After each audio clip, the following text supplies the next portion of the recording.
Little chilly babies, welcome to today's video. It's been a minute. Sorry about that. Hair length is different, longer, filming space, barren.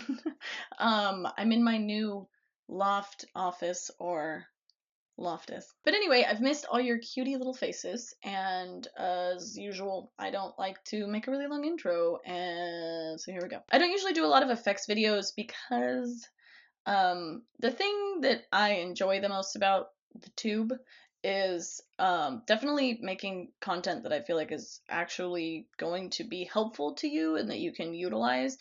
And when it comes to effects, a lot of the stuff that I do requires like special equipment or things that are not that readily available. And so I end up just not doing it as much as probably would be fun. But I went to a last minute Halloween party the other day and I needed a costume in literally 10 minutes and I didn't have my normal effects kit with me. And I ended up just doing a super quick zombie makeup with some lipsticks and stuff. And it was actually really fun. And then I was like, hey.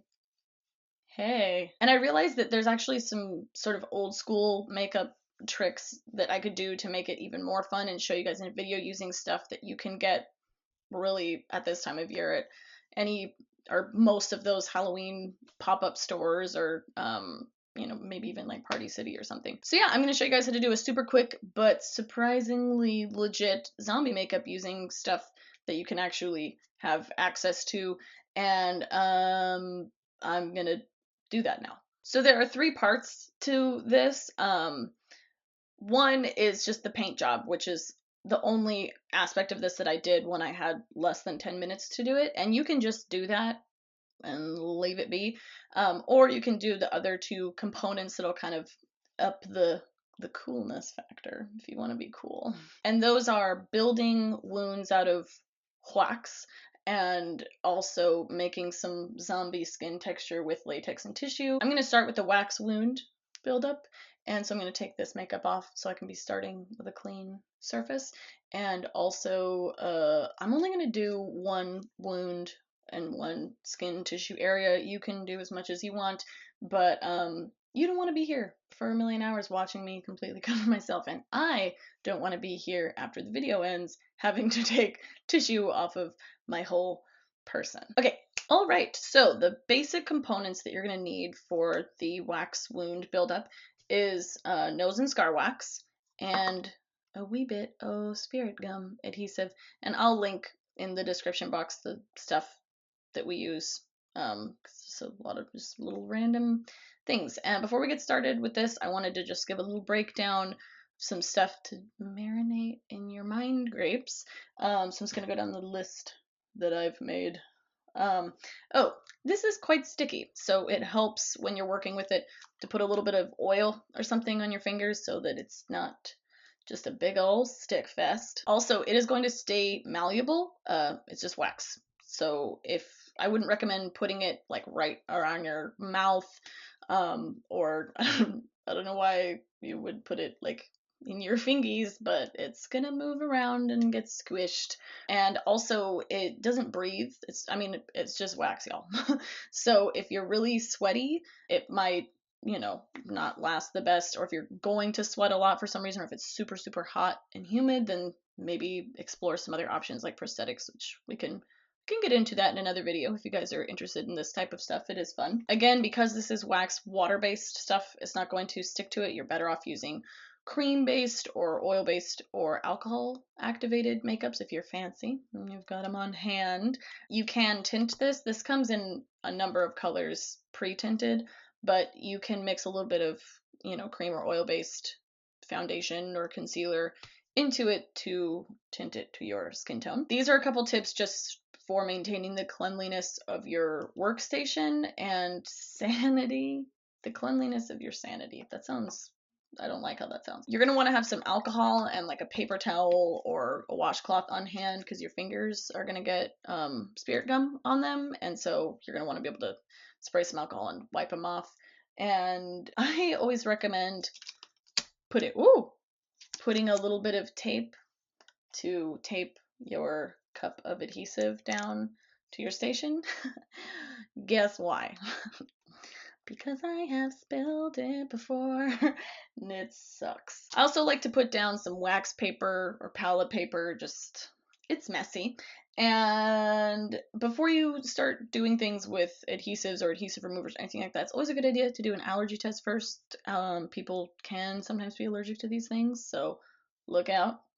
That makes it sound scary. Just be smart, guys. Do a little test. All right, let's do this. So I'm gonna make a little wound right on my cheekbone. And the first thing I'm gonna do is take a little bit of alcohol on a cotton round and just experience the really pleasant sensation of rubbing it directly on my skin, right? Just because I want to make sure the area is really clean so that the adhesive can stick to it. So spirit gum is a little bit of a funny adhesive. It works by putting it onto the skin and then you take your finger and you tap it until it gets tacky. And once it's tacky, you don't have like forever before it just stops being sticky altogether. So I'm going to prep my little wax wound shape somewhat and set it aside, and then I'm going to put the glue. So I'm going to put a little bit of oil. I'm using rosehip oil, but it doesn't really matter, like, at all, on my fingers so that I don't get everything stuck to me. I'm going to take a palette knife. I'm just going to scrape out some wax. And I'm going to do, I think, just a big type of cut. That is the medical term for it. And so I'm just I'm making almost like a triangle shape. It's almost shaped like a shark tooth, guys. There you go. Now I'm going to set that on my parchment paper. I'm going to take a Q-tip and I'm going to dip it in the spirit gum. I'm just going to I'm going to cover just a little more than the wound will take up, if that makes sense. So I'm going to kind of do the wound shape. So I just put it all over and I'm going to do this until it gets, you see that? Oh, whoa, such a weird feeling. So used to doing this to other people and not my own. So, and now I shall stick this down, hello, into the glue. Now I'm going to take my palette knife and I'm just going to flatten the edges down into my skin. This is where I'm going to start to tear away the flesh from my face. So now I'm going to put a little bit of oil on my finger and I'm going to just like smooth the edges a little bit because I want it to still like blend, you know. Okay, now here's the fun part. Now that it's smoothed, I'm going to take my palette knife and do more of what I was doing earlier, but this is where I like actually make it look like a cut. So I'm just going to basically cut away from this entry point and sort of make it look like the flesh is, you know, missed it, tearing off my face. All right, I'm gonna let that be, and now I'm gonna do the latex and tissue over here. Alrighty, now we're gonna make some zombie skin, and the main things we need for that are torn up tissue papers and some liquid latex, which I also recommend taping to your workstation. A couple things to keep in mind: you're gonna want to buy tissue that is just the super cheap kind that has no print or pattern on it, and you're going to want to separate it so that it's just one ply at a time. You'll see why. And you're going to tear it up into sections as big as you want the skin area to be. So if you're just doing like a little patch, you'll tear up small pieces. I made some fairly big ones, but I'm probably going to tear these down further. You want to remove any you know, sometimes on the edge where the two plies of the tissue have been pushed together, there's a pattern. You want to remove any of that. And you don't want any straight edges because you want this to, you know, just sort of like blend into the skin without looking like a straight piece of tissue on your face. Also know that this is going to feel tight. So in order to have the most comfort and longevity, and to get the best effect, you're going to want to stretch your skin wherever you're applying it, and you'll see that when I put it on a second. Okay, so I'm going to get started. I need a sponge that I'm just going to tear so that it also doesn't have any straight edges on it. Now I'm going to do the same thing I did before and just put a little alcohol on a cotton round and make sure this area is clean. So what we're gonna do is we're gonna alternate layers of liquid latex and tissue. You don't want your tissue pieces to be the exact same size either, because you want to have a gradient with where you're layering the tissue. You don't want to just keep putting the same size and shape over and over again, or you're just going to have like a ridge and it's not going to look like it's part of your skin. Okay, that should be pretty good. I'm just going to now put this on my face and hopefully not in my hair. So you want a fairly thick layer. If you don't put it thick at all, then it's just gonna dry. Ugh. And now I'm just going to stick the tissue in, and you want to make sure you're like, this is what I mean by stretch. I'm stretching my neck here, and I'm gonna do another layer.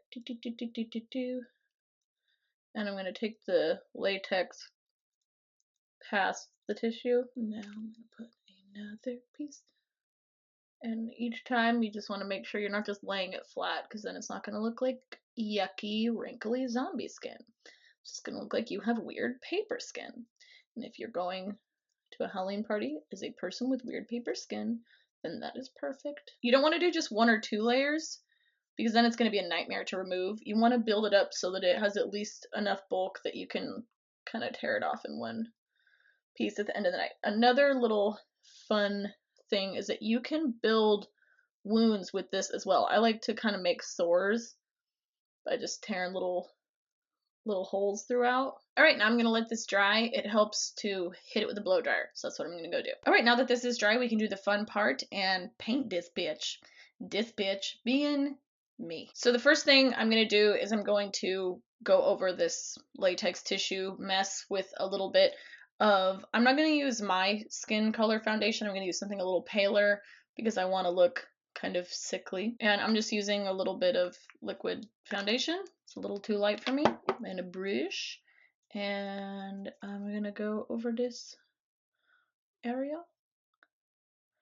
And I don't want to go too crazy with this because I want to make sure that I don't get a lot of foundation in the areas where I've sort of made sores and cuts, because I want to be able to put some darker coloring in those areas and reds and such, and not have them get diluted by a bunch of foundation that's inside, if that makes sense. So I'm just going to kind of like on the bulk of it and on the highest points kind of dabble in some flesh color, but I don't want to get it everywhere. Like, I don't want to get it in these spots, if that makes sense. And it always helps anytime you're trying to disguise something, whether it's latex and tissue or prosthetic, to carry the coloring a little past the actual area you're trying to cover. So as you see, I've gone, the latex ends here, but I'm kind of carrying it up a little bit past that. And I'm going to continue to color the rest of the high points of my face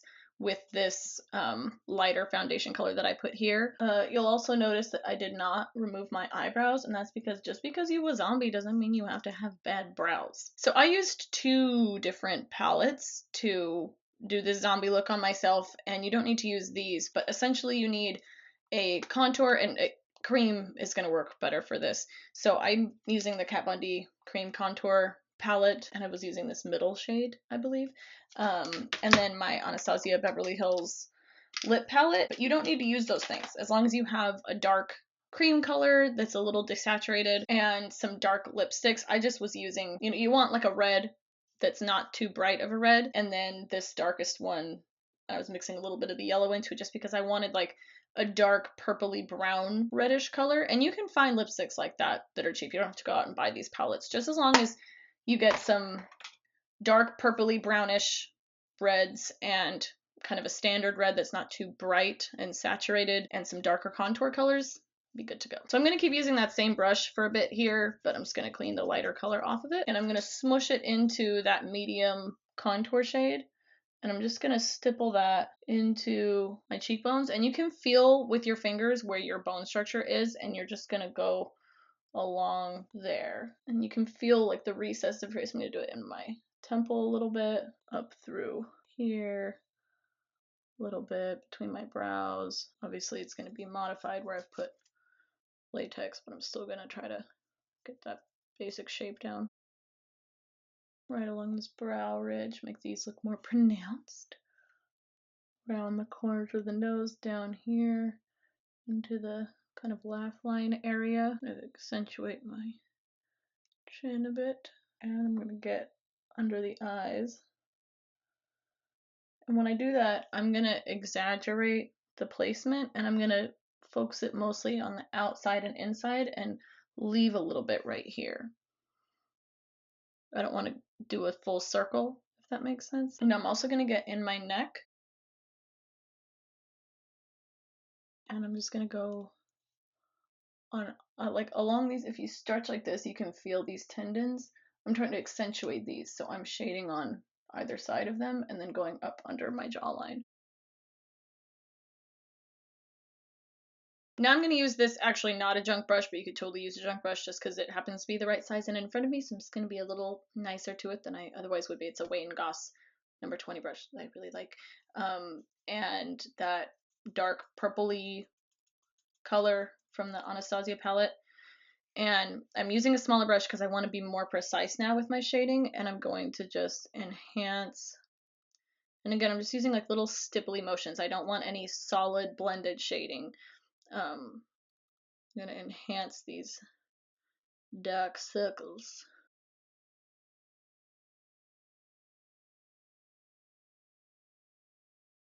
And I lied to you. I'm going to use this also brush that I like, this Ray Morris one that's even tinier, because that one was still too big.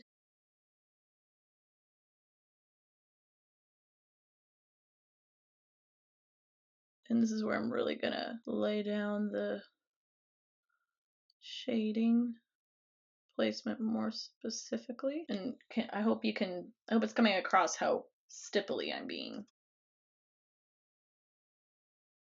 And now I'm going to take this color and I'm going to follow my socket in the inner and outer corner up above.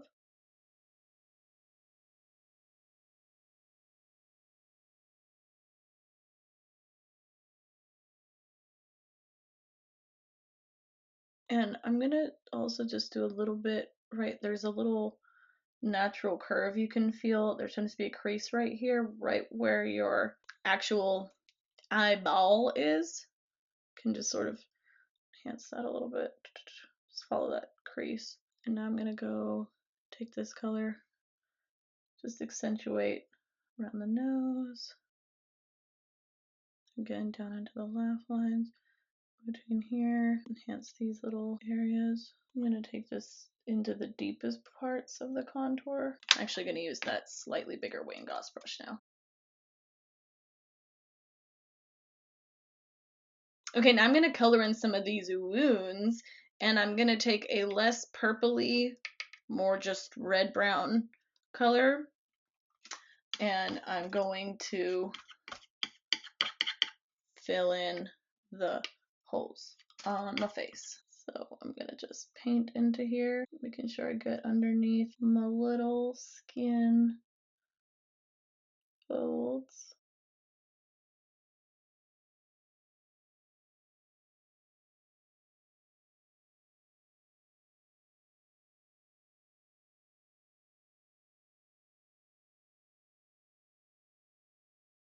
Painting it a little bit onto the skin that's like flapped away, you know what I mean? Jelly bean. We're not done yet, don't worry.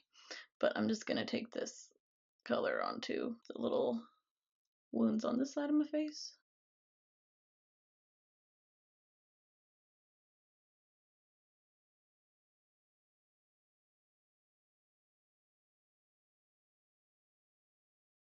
And then something that just really bumps up the credibility of fake wounds on your face is taking a precise brush and a little bit of black, or you can use like an eyeliner or anything like that, and just doing that right in the spots that are supposed to be the deepest.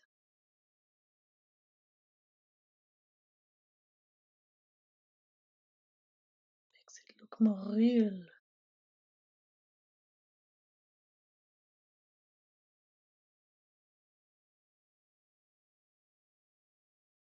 Okay, now we're gonna do one of my favorite parts, which is I'm going to take reddish purple and I'm going to color my lip. And I'm also going to go down the sides of my mouth, stipple a little bit of a darker color, outer sides. And now I'm going to take a lighter cream color that's paler than my skin tone.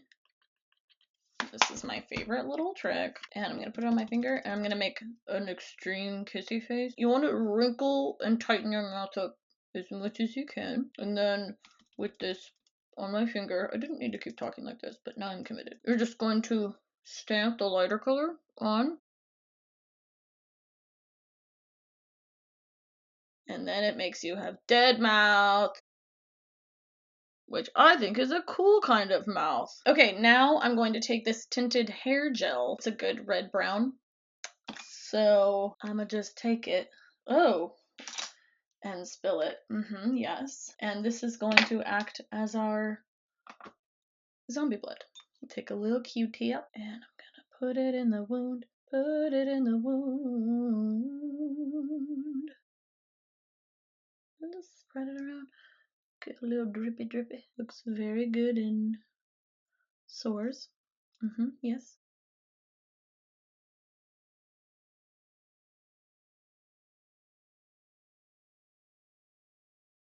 It also looks good if you just like kind of put a little thin layer around the wound areas. Now I'm going to put some globes onto this.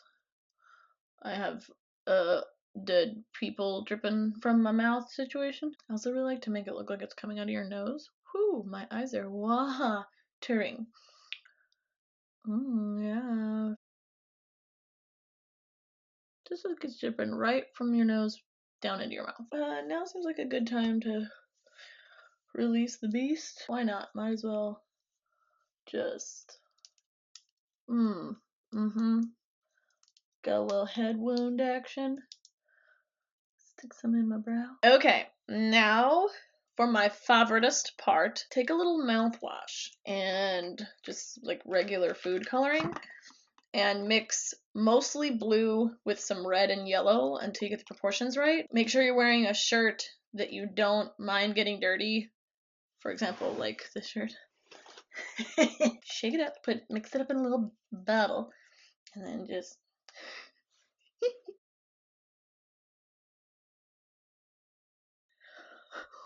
and then just, drool on yourself. It's a good look. It also keeps you minty fresh.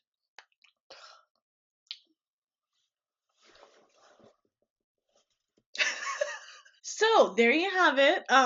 Thanks for welcoming me back to YouTube. So that I could show you guys how to do this to yourselves. I hope you liked this. If you want to see more effect stuff, let me know. That's actually what I do more of at work, but I don't know why I haven't done it. I feel like it's not as useful here, but I mean, clearly there's a time and a place. All right, well, if you have questions, it's really hard to take myself seriously when I can see it in the thing. Whew, if you have questions, let me know in the comments. Happy to answer them. A couple things that I also wanted to ask you guys. What are you going to be for Halloween? What should I be for Halloween? Because my big plan was to be Lilu from The Fifth Element and like get in shape, but then I accidentally changed absolutely nothing about any of my behaviors, and so for some reason my body still looks the same. So anyway, I need to figure out what my costume's gonna be. I'm out of breath, and probably because I'm dead. Oh, and what should I put in the background? I'm kind of stimped this time. Again, having a hard time saying normal stuff right now. Looking like this, but I was thinking about putting a canopy like I had when I was filming in my bed, but that one doesn't really fit in here, so I'd get a different one. Should I put stuff on the shelf? Should I just put Balthazar alone Balthazar? It's back there. What's up, guys? If you see a cutie walking down the street, you can also, not gonna lie to you, it's really fun to do this if you are walking around at night and there's drunk people and you just can feel it. Because if you're like outside, you can like I'm trying to not ruin my home right now, but if you're in the world's home, aka outside, you go nuts. But I mean, don't be a dick. Like, don't get it on people. Thank you guys for watching. If you liked this video, don't forget to like this video and follow me on Snapchat, Instagram, and Twitter. I love you guys. You're the greatest humans. I want to eat all your brains.